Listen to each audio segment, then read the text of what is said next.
All right, so finally we're at the section where all of this stuff comes together and we get something that's actually worthwhile. This is my favorite section in the entire textbook.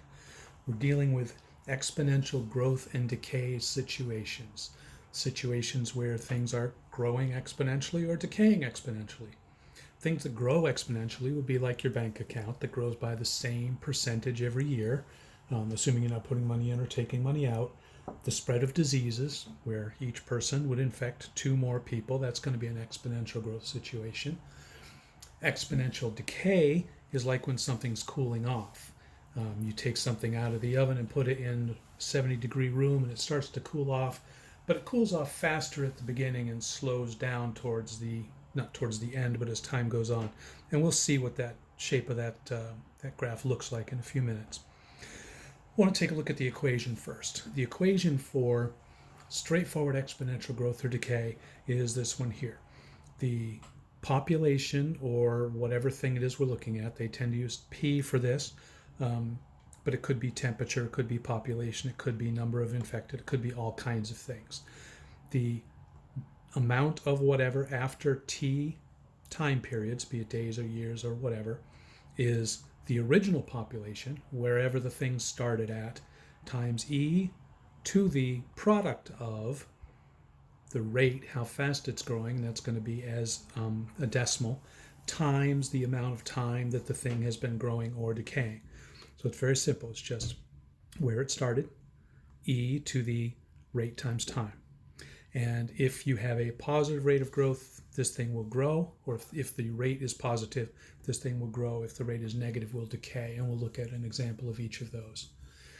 And a little formula here for the doubling time. I really don't care about doubling time, but you know my math lab asks 5-part questions, and if you don't get one of them right, you don't get your green check mark. So this is really here so you can get your green check mark.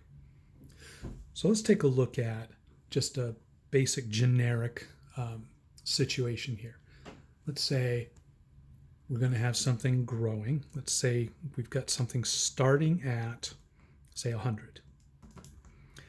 And 100 times E, it's going to grow at a rate of 5%. So we put in 0.05 times T, we have to use X, of course, and close the parentheses. We get the original thing, E to the rate times time. Now, if we go to look at a graph of that, of course, we're not going to see anything because our numbers aren't between -10 and +10. So we go to Window, and we do what we always do, X min to 0, Y min to 0. X max to, let's look out 20 years in the future, just cause, nowhere to know where that came from. I just decided 20. But how high do we think that bank account is going to get after 20 years? Started at $100, 5% a year. Maybe get up to something like 200. So let's set our Y max at 200. And we're starting at 100, and it's going to get bigger and bigger. Not only does it get bigger, but the rate that is getting bigger at increases, right? It keeps curving upward. That's the nature of exponential growth. Let's look a little farther out. Let's look at this over, say, 100 years. It's going to get much bigger than 200. Let's put that top at 1,000. Okay, so it starts off growing at one rate and then really picks up. When you hear people talk about exponential growth, most of the time they mean something is growing quickly. What exponential growth really means is growing like that. So let's go back to our equation.